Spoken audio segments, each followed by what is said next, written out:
In 1738, Swiss mathematician and physicist Daniel Bernoulli formulated a principle that relates fluid velocity to its internal pressure. The Bernoulli's principle states that the total energy in a steadily flowing fluid system is constant along the flow path.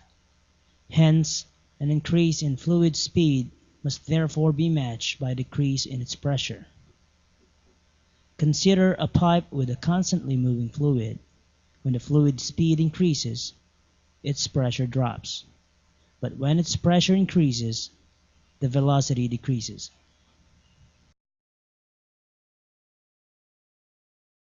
Bernoulli's principle states that the total energy in a steadily flowing fluid system is constant along the flow path.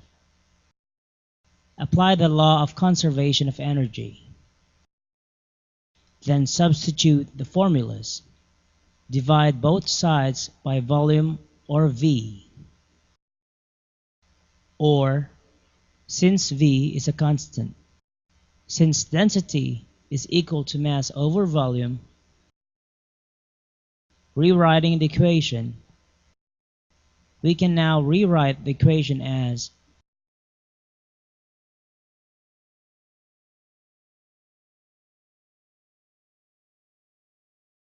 one application of Bernoulli's principle is in aeronautics.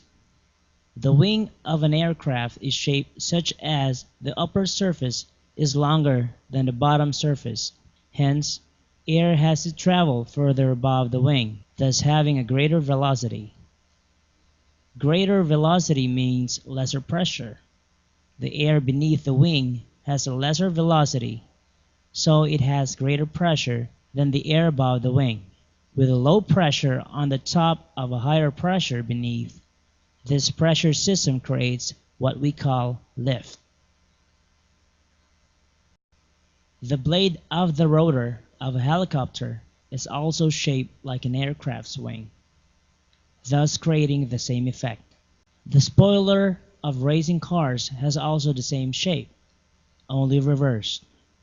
The car should be stable to avoid skidding in tight turns.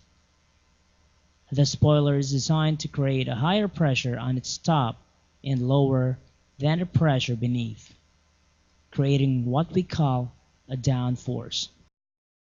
Another application in some spray design, when the air above the tube moves, it creates the pressure above the tube lower than the interior pressure, hence sucking the fluid up the tube. When the fluid reaches the opening, it is blown by the moving air, creating sprayed liquid. Bernoulli's principle states that the total energy in a steadily flowing fluid system is constant along the flow path. It implies that fluid pressure is inversely proportional to its velocity. Application of its principle can be seen from aeronautics to simple spray. We may not see it, and Bernoulli's principle applies to many things in our daily lives.